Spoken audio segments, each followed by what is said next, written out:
Welcome to the world of science fiction. Don't forget to like and subscribe so you don't miss new stories. Enjoy the listening.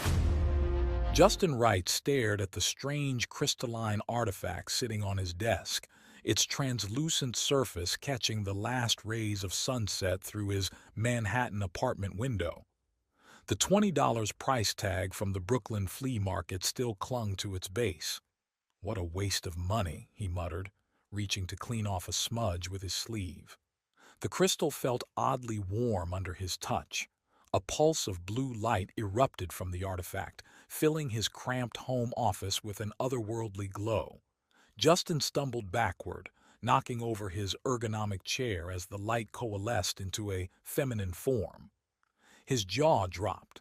Standing before him was the most striking woman he'd ever seen. Her skin was a deep sapphire blue that somehow looked completely natural, complementing curves that would make a supermodel envious. Dark hair cascaded past her shoulders in waves that seemed to shimmer with starlight. Her features were ethereally beautiful yet still somehow human, save for the subtle points of her ears and the faint luminescence in her eyes. She wore what appeared to be a sleek bodysuit that shifted colors like oil on water, leaving little to the imagination while somehow maintaining an air of elegant sophistication. "Hello, Justin Wright," she said, her voice musical with an accent he couldn't place. "I am Rima, and I am here to grant you 3 wishes." Justin blinked several times.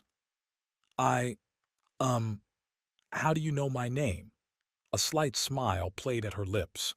"The artifact is attuned to its owner, though I must say, you're taking this rather well for a human." "I write code for virtual reality systems," Justin said, finally finding his voice. "Either I'm hallucinating from too much caffeine, or the universe is way more interesting than I thought. I'm hoping for option 2. Rima's laugh was like wind chimes. "Your species always tries to rationalize everything." She glanced around his apartment, taking in the organized chaos of his workspace. Multiple monitors displaying lines of code, empty energy drink cans, and takeout containers from the Thai place downstairs. "So, you're what exactly? A genie?" Justin asked, trying to maintain his composure while his mind raced. "Your ancestors called my kind succubi," she said matter-of-factly, perching herself on the edge of his desk. "Though that term comes with rather limited connotations. We are beings of pleasure and desire, yes, but we're far more than that." Justin felt heat rise to his face. "And you're here to grant wishes because ancient pact between our races," she said, examining one of his fidget cubes with curious interest. "Though most humans have forgotten, usually this is the part where the chosen one starts asking for wealth, power, or—" She gave him an appraising look. "More carnal desires." "Right." Justin ran a hand through his disheveled brown hair. "And what's the catch? There's always a catch in these situations." Rima raised an elegant eyebrow. "You've been reading too many cautionary tales. The wishes are genuine, bound by cosmic law. Though I should mention they cannot cause direct harm to others or violate the fundamental laws of reality." "Uh-huh." Justin grabbed his fallen chair and sat down, trying to process everything. "And you're okay with this arrangement? Being summoned to grant random wishes?" The question seemed to catch her off guard.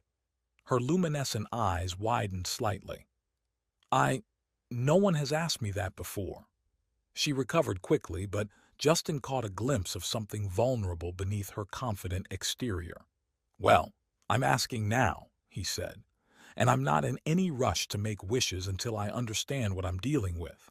Would you like some coffee? Or tea? Do succubi drink tea?"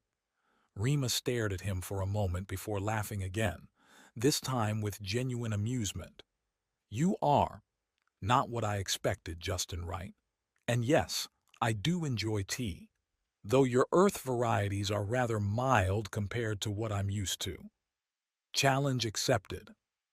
Justin stood and headed for his small kitchen.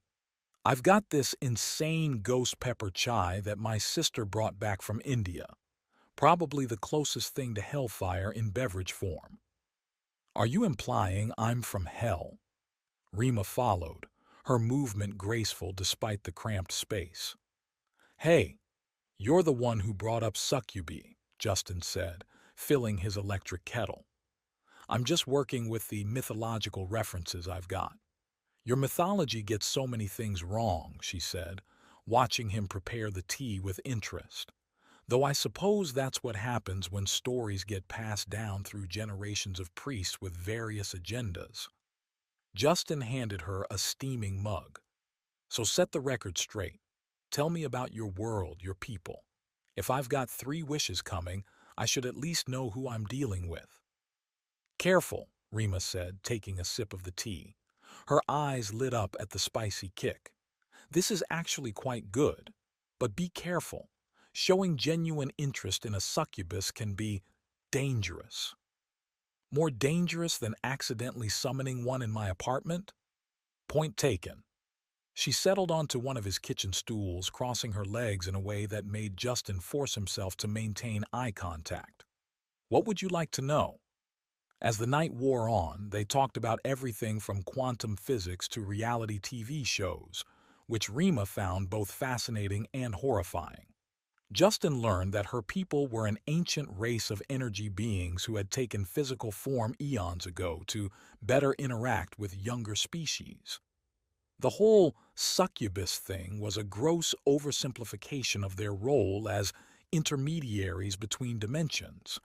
So, you're basically super advanced aliens who got stuck with a bad reputation because medieval humans couldn't handle the concept of interdimensional beings, Justin asked around midnight, working on his 3rd cup of tea. That's actually a pretty accurate summary, Rima admitted. Though the pleasure aspect isn't entirely human invention, my people do have a deep understanding of various forms of satisfaction. The way she said it sent a shiver down Justin's spine, but he forced himself to focus. And the wishes. A way to facilitate exchange between our peoples, she explained. Though these days, it's more tradition than necessity. Most humans just rush through their wishes without taking time to understand the possibilities. Their loss, Justin said. I think I'd rather hear more about your thoughts on human technology. Earlier you mentioned something about our quantum computers being adorably primitive. Rima's eyes lit up with genuine enthusiasm and Justin couldn't help smiling. Whatever this situation was, it was definitely more interesting than another night of debugging code. Your quantum processing is like watching a child stack blocks, Rima said, gesturing with her empty mug. Adorable, but she paused, catching herself. I'm being condescending again, aren't I? Just a little. Justin grinned. But please, enlighten this primitive human. The blue-skinned beauty rolled her eyes, but he caught her fighting back a smile. In my dimension, we manipulate quantum states directly. Your machines are still bound by physical limitations. Show me? Justin nodded toward his workstation. Rima gracefully rose from her perch and crossed to his desk. Her presence made his usually spacious home office feel suddenly cramped. The scent of something exotic, like ozone and starlight if that were possible, filled his senses. This code here, she leaned over his shoulder, pointing at his screen. You're trying to optimize neural network responses, yes? Justin forced himself to focus on the monitor instead of how close she was. Yeah, it's for a VR training simulation. The response time isn't quite... Rima's fingers danced above his keyboard, trailing blue sparks. Lines of code rearranged themselves into patterns that made his head hurt. There, she said. Now try it. Justin ran the simulation. His jaw dropped as the system responded with perfect fluidity. That's impossible. You just violated like 3 laws of computing. No, I just ignored them. She smirked. Your laws are more like guidelines. Okay, now you're just quoting Pirates of the Caribbean. I told you I find your culture fascinating. Rima settled back against his desk. Your entertainment media is particularly interesting. So many stories about heroes, villains, and romance. My people don't create art like that. No succubus Shakespeare? Justin asked, still staring at the impossible code on his screen. We experience emotions differently, she said, her voice growing softer. More efficiently. Human feelings are chaotic, messy, but there's something beautiful about that. Justin turned to face her. The playfulness had faded from her expression, replaced by something more vulnerable. Is that why you're really here? He asked. To study human emotions? I'm here because of the pact, she said quickly, too quickly. 3 wishes, that's the deal. You should really start thinking about what you want. What if I just want to talk? Rima stared at him, those luminescent eyes searching his face. You're very strange, Justin Wright, says the interdimensional being in my apartment. Fair point. She glanced at his computer setup again. Though, if you really want to talk, perhaps we could discuss how your blockchain implementation is even more primitive than your quantum processing. Justin laughed. Now you're just trying to wound my professional pride. Is it working? Maybe. But first, he stood up, stretching muscles stiff from hours at his desk. I'm ordering pizza. Do succubi eat pizza? I don't actually need to eat, Rima said, then added with a hint of embarrassment. But I've always wanted to try it. Your food smells interesting. Prepare yourself for a religious experience, Justin said, reaching for his phone. Though given what you are, maybe that's not the best choice of words.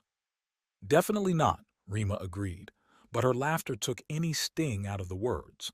And Justin, no pineapple. I may be an alien, but I have standards. As Justin ordered, he caught Rima examining his collection of sci-fi novels with obvious amusement. The situation was surreal, a supposedly mythical creature critiquing his taste in speculative fiction, yet somehow it felt right. The night stretched on, their conversation flowing from technology to philosophy to the proper way to eat New York pizza. You can't just use a fork, Rima, it's sacrilege. With each passing hour, Justin found himself less focused on the promised wishes and more intrigued by the complex being behind the supernatural facade. And if he wasn't mistaken, Rima seemed to be letting her own carefully constructed walls slip bit by bit. 2 weeks had passed since Rima's appearance, and Justin's apartment had become their shared sanctuary. Tonight, they sat on his balcony overlooking the glittering Manhattan skyline, sharing a bottle of wine that floated mysteriously in mid-air, one of Rima's party tricks, as she called them. You still haven't made your first wish, she said, swirling the crimson liquid in her glass. Most humans don't last 2 hours, let alone 2 weeks. Maybe I'm enjoying the company more than the prospect of wishes. Justin watched as she manipulated the city lights with subtle gestures, creating dancing patterns in the night sky that only they could see. Careful, right? She teased, though something in her voice hitched.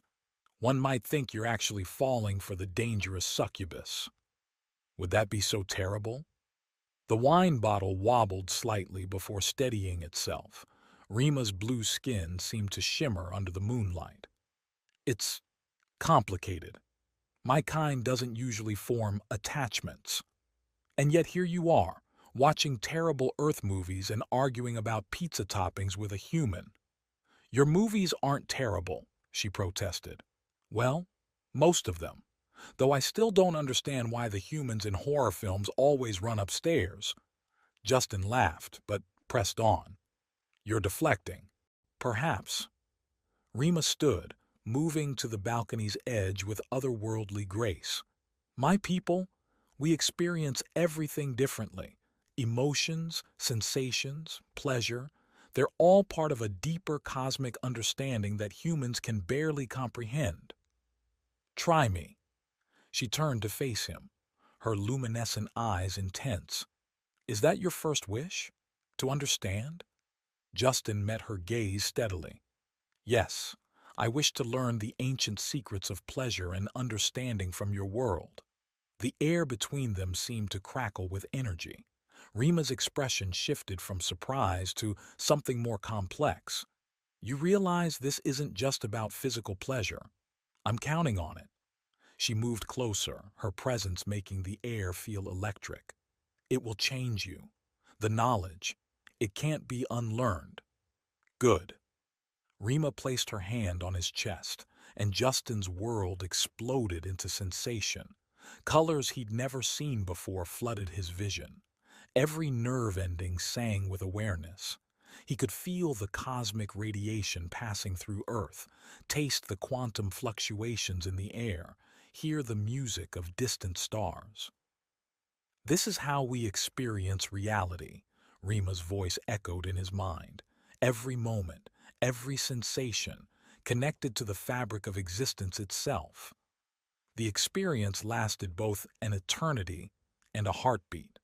When Justin's perception returned to normal, he found himself gripping the balcony railing, breathing heavily. That was intense, he managed. That was just the beginning. Rima's voice had grown husky. The first lesson, you might say. Over the next few days, Rima taught him to expand his consciousness in ways he never thought possible. Each lesson brought them closer, their connection deepening beyond the physical realm. One evening, as they walked through Central Park, Justin noticed Rima watching a street musician with fascination. What is it? The imperfection, she said softly. In my world, everything is optimized, perfect. But here, she gestured to the slightly off-key notes floating through the air. The flaws make it beautiful. Like humans. She turned to him, snowflakes settling in her dark hair. Yes, your species is wonderfully, terrifyingly imperfect. You feel everything so raw. And how do you feel? Justin stepped closer. Rima hesitated. I'm feeling things I shouldn't be able to feel. Things I wasn't designed to experience. Is that why you keep disappearing at night? She stiffened. You noticed? Kind of hard not to notice when whatever we are vanishes every sunset.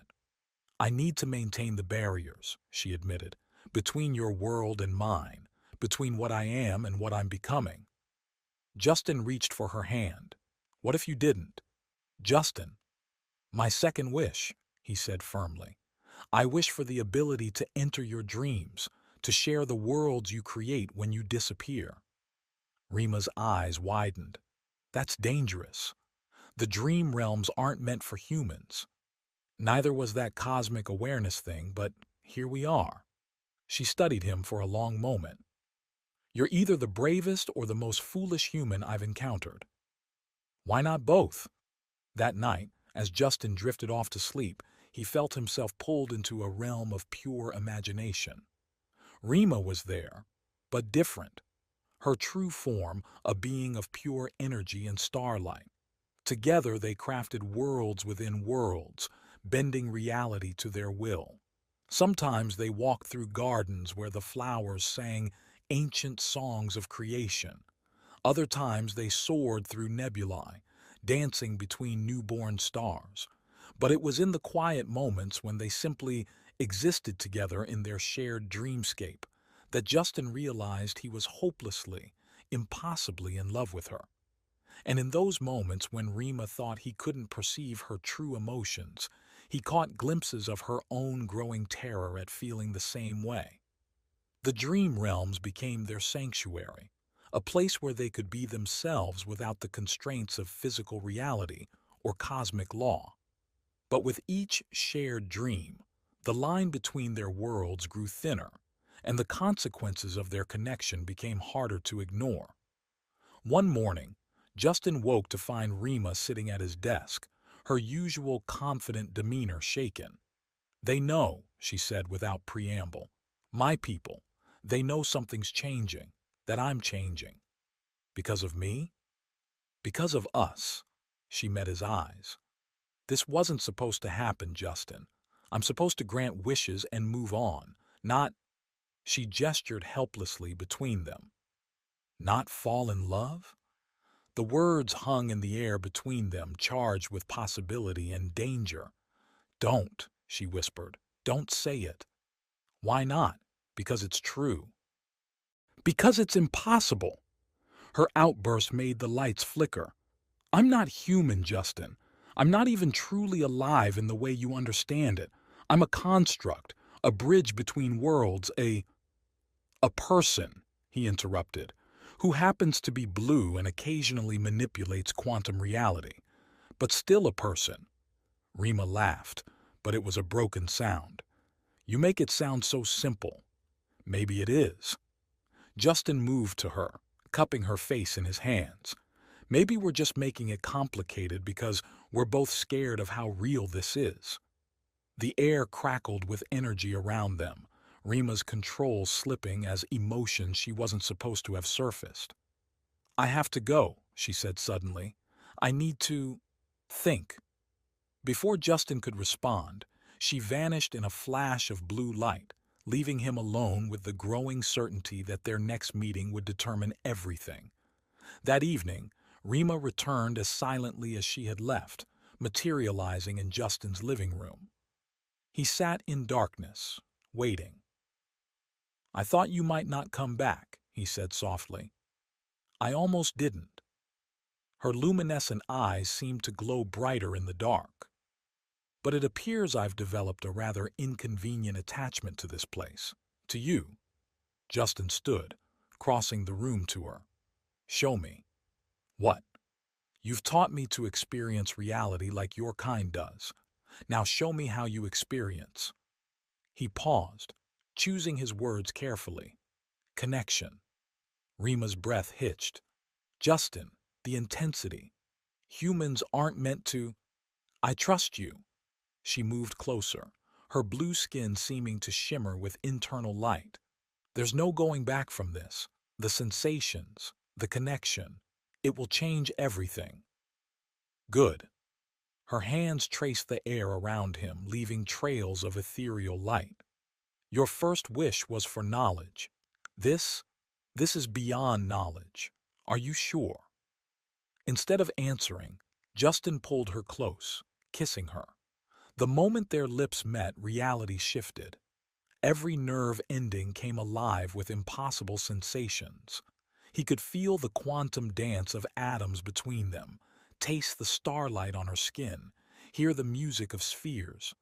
Rima's control slipped, her human form flickering to reveal glimpses of her true self, a being of pure energy and light. But rather than frightening him, it only drew him deeper. Their consciousness merged, physical and spiritual boundaries dissolving. Justin experienced pleasure on levels he never knew existed, each sensation amplified by their shared awareness. Time lost all meaning as they explored this new realm of connection.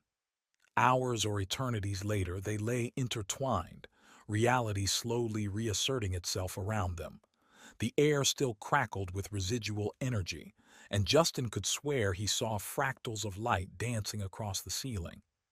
"Still alive?" Rima asked, her voice carrying an unfamiliar note of vulnerability.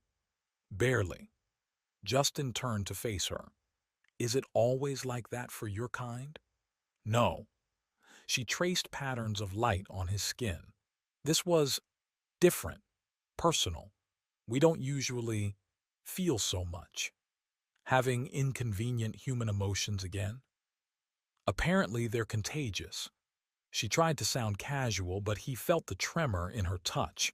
"Justin, what are we doing? Right now? Lying in bed surrounded by quantum residue while you avoid talking about feelings." That earned him a small laugh. "I'm serious. This isn't just breaking rules anymore. We're changing things that shouldn't be changed."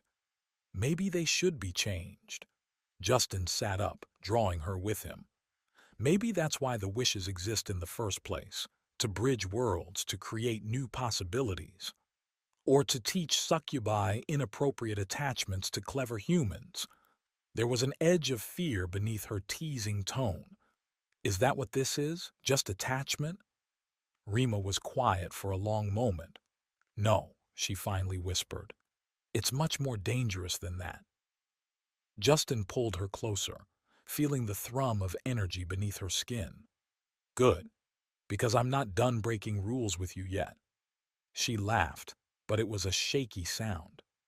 You're impossible, says the interdimensional being in my bed. Fair point. She kissed him again, sending sparks of otherworldly pleasure through their connection. Though I should warn you, that was just the beginning of what I can show you. Is that a promise? Her smile turned wicked. That's a guarantee. As the night deepened around them, they explored this new dimension of their relationship, blending physical and spiritual connection in ways that defied the laws of both their worlds. And if the lights in Manhattan flickered mysteriously that night, well, some things were worth a little cosmic disruption. The warning came at dawn. Justin woke to find Rima standing by the window, her blue skin almost transparent in the morning light. Something was wrong. The air crackled with unstable energy. They're coming, she said without turning. The council. They've detected our connection. Justin sat up, still feeling the echoes of their shared consciousness from the night before. Your people? The ones who enforce the laws between dimensions. Her voice was tight. They don't approve of succubi developing emotional attachments. It disrupts the balance. What happens now? Finally, she turned to face him. They'll try to sever our connection, reset everything. You'll forget me, and I'll be reassigned to another realm. Like hell. Justin stood, crossing to her. The moment he touched her arm, their energies synchronized, sending ripples through the fabric of reality. I still have one wish left. Justin, don't listen to me. He took her hands, feeling the tremor of power beneath her skin. Every story about wishes says the same thing. Be careful what you wish for. There's always a catch, but they're wrong. The catch isn't in the wish itself. It's in not wishing for what truly matters. The air around them began to pulse with otherworldly light as dimensional barriers thinned. Somewhere, alarms were probably going off in whatever passed for offices in Rima's world. I wish, Justin said clearly, for a binding connection between us that transcends dimensional law and for your complete freedom from all obligations to grant wishes, past, present, and future. The words hung in the air for a moment before reality itself seemed to shudder. Rima gasped as waves of energy coursed through her form flickering between human appearance and pure light. What have you done? She whispered. Before Justin could answer, the room filled with blinding light. 3 figures materialized, beings of pure energy barely contained in humanoid forms. The council. This is unprecedented, the first being said, its voice resonating on multiple frequencies. It is forbidden, the second added. It is fascinating, the third concluded, studying them both. Rima stepped forward, her stance protective. I've been freed from my obligations. You have no authority here. The wish was invalid, the first being declared. Emotional attachment has compromised. The wish was perfect, the third being interrupted. Look at the energy patterns. Justin felt it then. The connection between him and Rima had changed, deepened. Their energies weren't just harmonizing anymore. They were fundamentally intertwined. This is impossible, the second being said. And yet, Rima smiled, taking Justin's hand, here we are. Power surged between them, and suddenly, Justin could see everything. The quantum threads connecting all reality, the flowing rivers of probability, the music of the spheres he'd only glimpsed before. More importantly, he could see Rima's true self, her essence now permanently linked with his own. The barriers between worlds are not meant to be crossed this way, the first being warned. Maybe they should be, Justin said. Maybe that's why the wish system exists in the first place, to evolve, to create new possibilities. He's right, the third being said. Look at their energy signature. It's stable, harmonious. This could be the breakthrough we've sought for millennia. The council members conferred in frequencies beyond human hearing. Finally, the first being spoke. The wish stands. The connection is permanent, but there will be adjustments needed. What kind of adjustments? Rima asked warily. Your powers will remain, but changed. Focus through your connection rather than council authority. And you, it turned to Justin, will need to learn to handle abilities no human was meant to possess.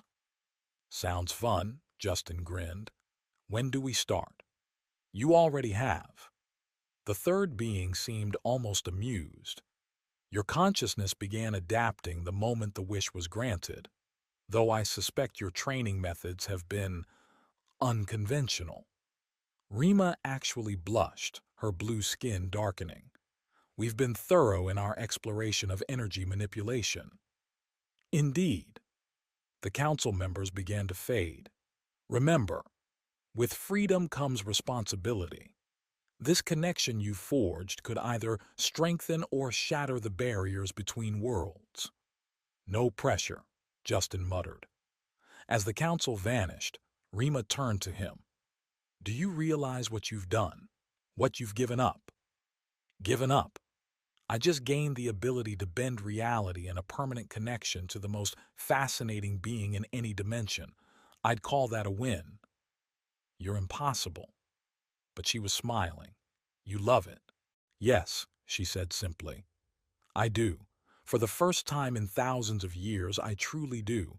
Not because of cosmic law or wish fulfillment, but because you saw me, the real me. Justin pulled her close, feeling their energies dance. So, what now?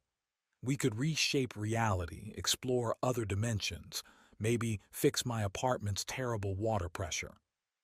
Rima laughed, the sound rippling through multiple frequencies. First, we need to stabilize your new abilities before you accidentally turn Manhattan into a quantum playground. Then, she kissed him, sending sparks of multi-dimensional pleasure through their connection. I have a few millennia of relationship experience to catch up on. I thought succubi didn't do relationships. We're writing new rules now. Her eyes sparkled with both mischief and love. Think you can handle that, programmer? With you, I can handle anything. As the morning sun rose over New York, reality itself seemed to smile on the impossible couple, the human who dared to love beyond dimensions, and the succubus who learned that true magic lies not in wishes or cosmic law, but in the simple, profound act of being seen for who you truly are. 5 years had passed since that fateful morning with the council. The penthouse apartment overlooking Central Park sparkled with quantum energy, its walls occasionally shifting to reveal glimpses of other dimensions. 2 children played in the living room, a boy and a girl, their blue-tinted skin shimmering as they manipulated reality in their game of interdimensional tag. Nova! Orion! Rima's voice carried multiple harmonics as she called to their twins. Time for dinner. Justin watched from his study, smiling as their 4-year-olds phased through walls in their rush to the kitchen. Their children were something entirely new, hybrid beings with powers even the council hadn't predicted. Thinking deep thoughts again? Rima wrapped her arms around him from behind, their energies automatically synchronizing. Just remembering something from a few years back. Justin leaned into her touch. Remember that kid I told you about, Timothy? The angry young man you gave powers to? Rima's luminescent eyes sparkled. How could I forget? The council was furious about that unauthorized reality manipulation. Worth it, though. Justin turned to face his wife, still amazed by how her beauty transcended dimensions. I saw myself in him, all that rage, that desperate need to prove himself. He just needed a chance. Like someone gave you. She smiled knowingly. Different kind of chance. He pulled her closer. You showed me who I could be. I just gave him the tools to figure it out for himself. Through their connection, they shared the memory. A rain-soaked alley, a desperate young man picking fights he couldn't win, and Justin, newly empowered, recognizing a soul in need of direction. The simple gesture of reshaping reality around Timothy, giving him power beyond imagination. You never did check what happened to him, Rima observed. Didn't need to. Justin glanced at their children who were now explaining quantum physics to their floating dinner plates. Some gifts need to come without strings attached. Nova looked up, her father's green eyes set in her mother's blue features. Daddy, tell us about the angry boy again. Later, Starlight. Justin ruffled her ethereal hair. First, let's see if we can eat dinner without accidentally creating any new dimensions. That was one time, Orion protested, his form flickering with embarrassment. Rima laughed, the sound rippling through multiple realities. One time too many. Your grandmother in the seventh dimension still complains about finding spaghetti in the cosmic void. As they settled into their family dinner, Justin felt the familiar warmth of contentment wash over him. Their life wasn't normal by any standard. Between council meetings, reality-bending adventures, and raising two hybrid children who could accidentally reshape existence while throwing tantrums. But it was perfectly them. Later that night, standing on their balcony that sometimes opened onto different stars, Justin pondered Timothy's fate. Somewhere out there, that angry young man was forging his own path with the power he'd been given. Justin hoped he'd found what he was looking for. No regrets? Rima joined him, their energies dancing together in the night air. About Timothy? None. About us? He turned to her, still amazed by how their connection had only grown stronger over the years. Only that I didn't find you sooner. We had perfect timing, she countered. Any sooner and you wouldn't have been ready, any later and the council would have new rules in place about succubi human relationships. Exactly. She kissed him, sending sparks of multi-dimensional pleasure through their bond. Though they're still arguing about whether our children count as a violation of cosmic law. Let them argue. Justin pulled her closer. We've got better things to do. Like what? Like showing our kids how to properly create stable quantum paradigms without accidentally erasing Manhattan. Rima laughed. Is that what we're calling it now? Above them, the stars shifted into new constellations. Their children's doing, no doubt. But neither Justin nor Rima moved to correct it. Sometimes the most beautiful things came from unexpected changes, whether in the stars or in the heart. And somewhere out there, a young man named Timothy was probably causing his own kind of beautiful chaos, exactly as intended. The end. Hey there, cosmic adventurers. So, I may have sneaked a little interdimensional Easter egg into that epilogue. Yes, that mysterious Timothy might just be wandering through another story, causing delightful chaos with his newfound powers. Justin's little act of quantum kindness might have sparked more tales than we initially thought. Sometimes stories, like dimensions, have a way of bleeding into each other in the most fascinating ways. You know what's funny? This whole thing started with a simple flea market purchase. Pro tip: always check your ancient artifacts for interdimensional beings before buying. The warranty usually doesn't cover succubi appearances. Speaking of which, I love how you all rolled with the idea of a programmer dating a quantum being. I mean, who hasn't had relationship problems involving multiple dimensions and council regulations, right? though I suspect most of your in-laws don't actually exist in the seventh dimension. To all of you who've stayed with Justin and Rima through their reality-bending romance, you're amazing. Your enthusiasm for blue-skinned love interests and cosmic family dynamics has made this journey even more fun than accidentally creating new dimensions during family dinner. And hey, if you ever find yourself in possession of three wishes, maybe don't tell the council I gave you ideas. Keep being wonderfully weird. P.S.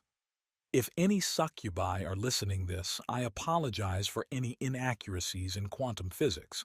Some things get lost in interdimensional translation,